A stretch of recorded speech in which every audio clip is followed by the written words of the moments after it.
African nations have been made to struggle in debt traps ensured by the International Monetary Fund and World Bank. Since African nations were plundered and are being looted to this day, it gets hard for them to continue without having debts. That's what the West-led IMF wants. The more debt African countries will take, the more they have to follow the terms given by the West. Not only that, but it ensures that African countries never thrive and always struggle in debt traps. However, Malawi's president, Lazarus Chakwera, has demanded that the IMF should cancel its debts. It will no longer pay the debts due to its high interest rates, and the fact that they have been already paid if all payments are added. Standing at the United Nations General Assembly, he gave an ultimatum to the Western countries because he knew how they were using the IMF. He said either the debts should be canceled or it will lead Malawi to a point that the West won't like. What does he mean by that, and what is he planning to do? Let's find that out and know the whole story.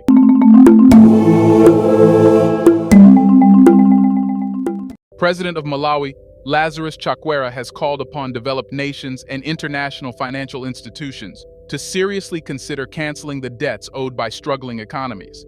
It's enough is enough because despite struggling and leaving their population in poverty, these countries paid their debts.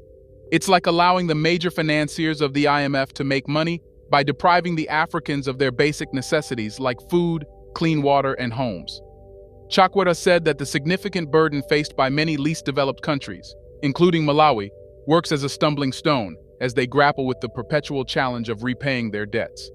This burden has not only hampered their economic progress, but has also hindered their ability to bridge the gap with more economically advanced nations.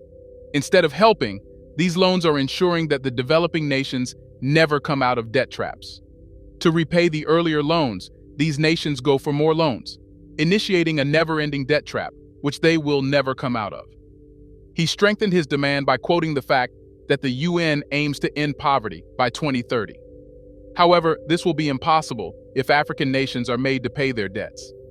If poverty can end by making the rich countries richer, then perhaps it's a good way.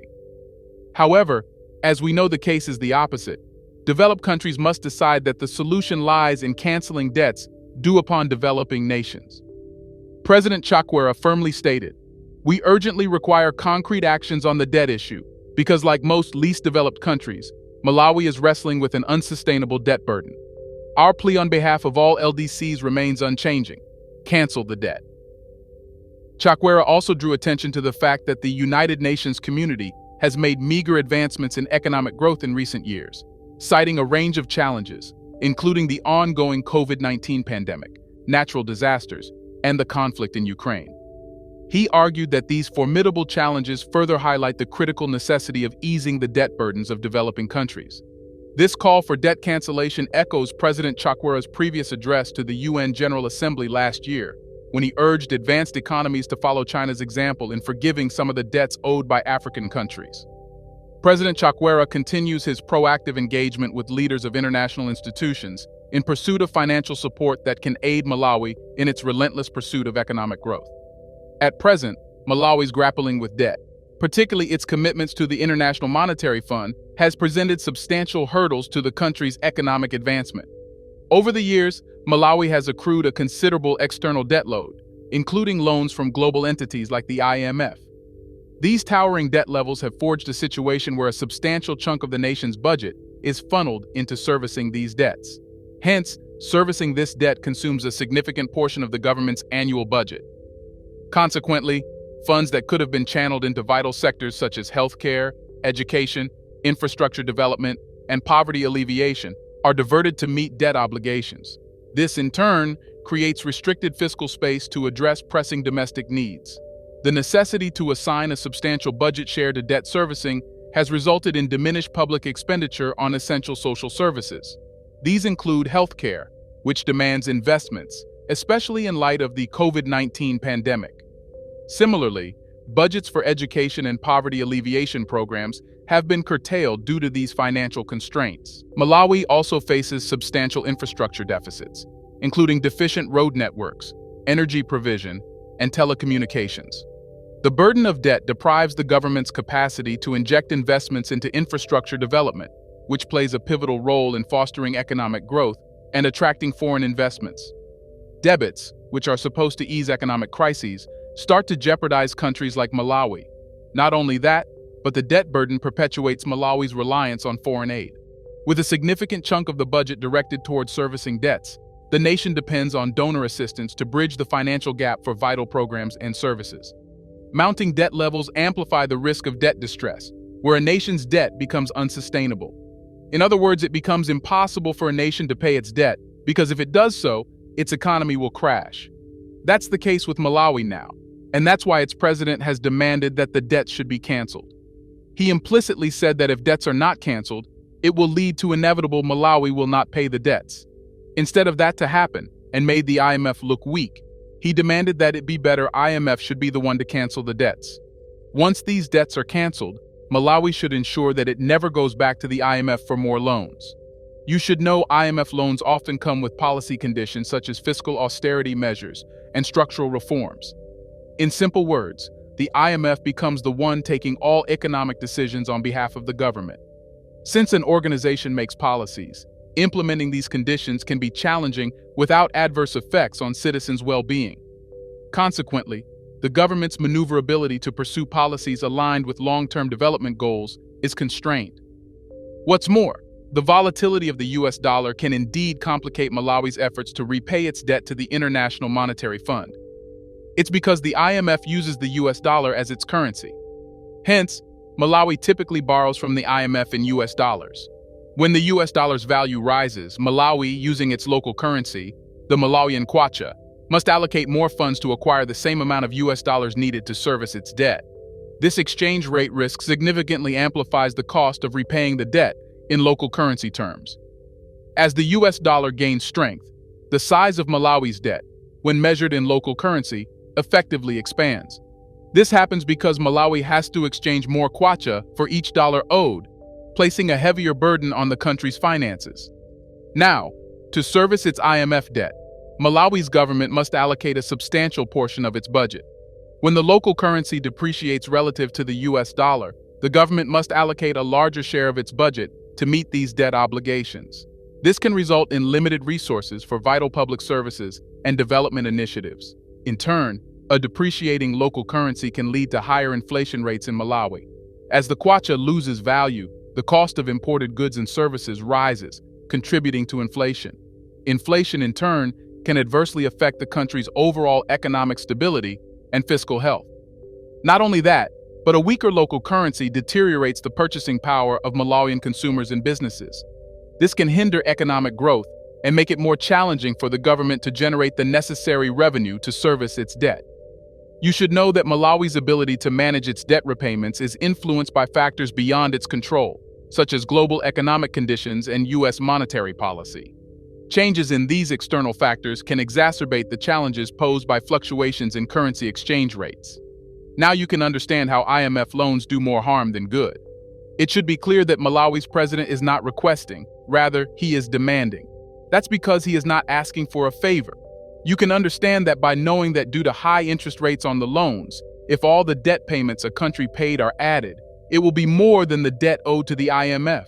In other words, Malawi has paid its debt, but the high interest rate is making the debt linger for decades. African countries have been servicing their debts for decades, making regular payments on interest and principal amounts.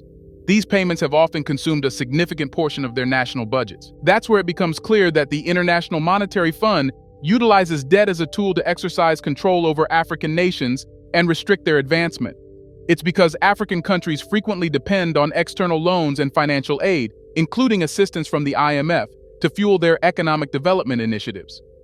These loans come with conditions and extended repayment terms, often leading African nations into a perpetual cycle of debt where a substantial portion of their budgets is allocated to servicing these financial commitments. Here's a reminder to please like and share the video and subscribe to our channel to watch more videos on Black culture, history, civilization, and identity. Let's continue now. The IMF typically imposes policy conditions on its loans, commonly known as structural adjustment programs. Under a decent name, the IMF basically makes policies which ensure that debt becomes a key element in that country's economy. If that country stops taking loans from the IMF, it would fall. That's why countries inevitably take more and more loans from the IMF and sink deeper and deeper into the quagmire. The conditions necessitate that borrowing countries implement specific economic policies, which may include austerity measures, trade liberalization, and the privatization of state-owned enterprises. While these policies are intended to foster economic stability, they can also result in social and economic challenges, including reduced public spending on critical services. Critics argue that the imposition of policy conditions by the IMF could be viewed as a restriction on the sovereignty and autonomy of African nations. These governments are compelled to adopt these policies to secure financial assistance, potentially limiting their capacity to pursue domestic policies that align with their long-term development objectives. These austerity measures and policy reforms advocated by the IMF can have substantial economic repercussions. Cutbacks in public spending, particularly in healthcare and education, may hinder human development indicators. Furthermore, the privatization of state-owned assets can sometimes lead to job losses and social unrest. The state companies which were earlier creating jobs can now be owned by foreign investors. That's how the West has taken control of various companies in African countries. It first creates conditions there, so they have no other option than to sell the state companies. This burden of high levels of debt and debt servicing can make it challenging for African countries to attain debt sustainability.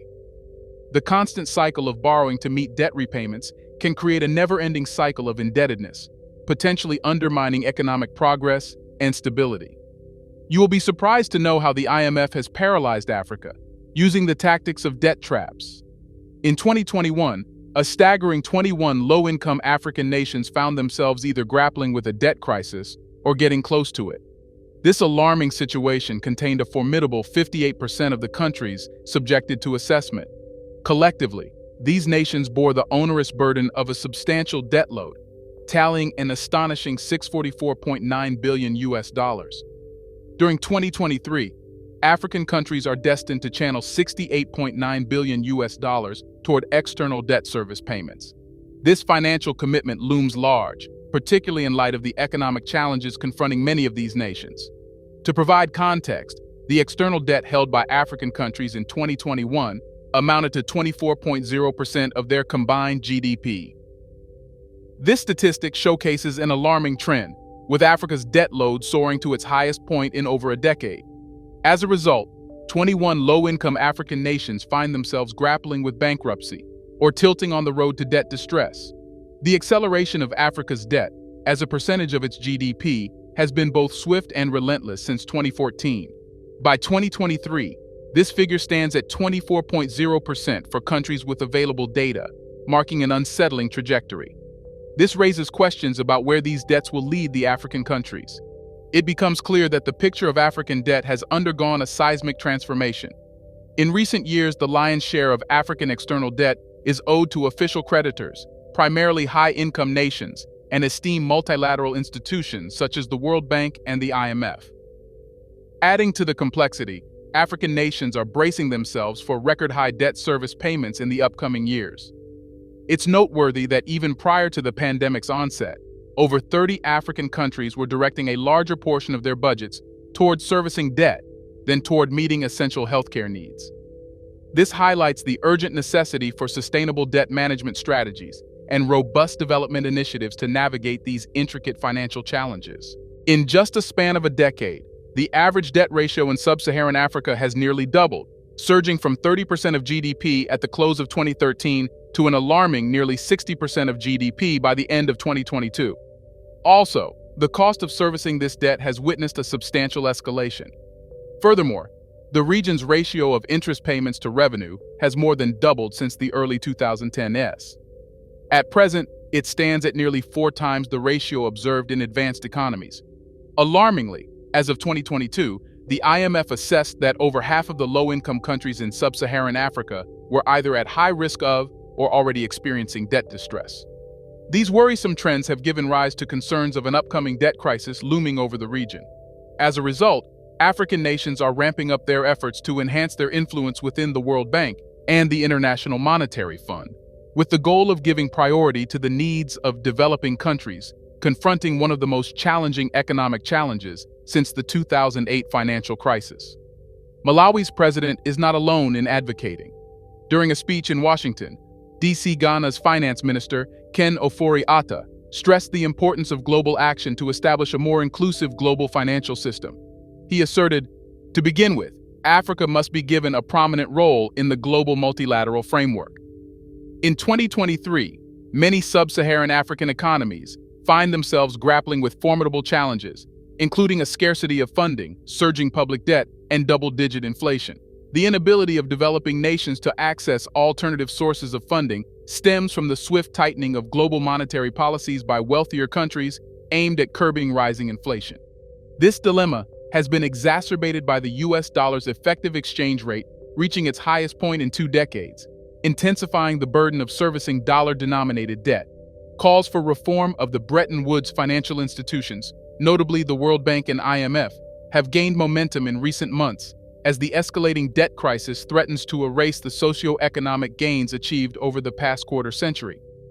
African finance ministers and their teams are advocating for the World Bank and IMF to expedite their support and offer more substantial assistance packages than currently available. There are also concerns that the World Bank's increasing emphasis on climate change may sideline poverty alleviation efforts, potentially benefiting high and middle-income countries at the expense of low-income nations. Ghana's finance minister, Ofori Atta, voiced frustration with the ineffectiveness of the World Bank and other multilateral institutions in addressing critical issues. He contended that the current system falls short in eradicating poverty and fostering shared prosperity at the required scale and pace. The recurring themes during the spring meetings centered on the urgency and magnitude required to address Africa's challenges. Abibi Selassie, IMF's Africa director, acknowledged the tough choices that African governments must make when weighing debt payments against investments in social and physical infrastructure. A notable aspect of the existing system is the limited influence wielded by countries most in need of support. Ofori Atta's call for a seat at the table reflects this concern. In an increasingly multipolar world with the emergence of other financial partners like China, Turkey, and Gulf nations, African governments are becoming less inclined to accept the status quo, where wealthy countries that provide funding hold sway over significant decisions regarding the system's operation. It becomes clear why Malawi's president has officially raised his voice at the UN General Assembly about canceling African nations' debts. Earlier, this has been said unofficially, considering it an impractical option. However, if the looming threats and how the IMF has sucked funds out of African countries are accounted for, it becomes clear that the only option is to cancel the debts. Should the IMF cancel all debts to Malawi and other African countries? Isn't it true that the West uses these debt traps to obstruct African countries from spending on their development? Let us know whether Malawi should become the first country in Africa to stop paying its debts, starting a chain reaction. Do you want to watch more videos like this one? If yes, subscribe to our channel and press the bell icon next to it. We have decided to bring videos on something nobody talks about: the Black culture, civilization, history, and evidence about how glorious Blacks have been. Thanks for watching, and until the next video, stay tuned.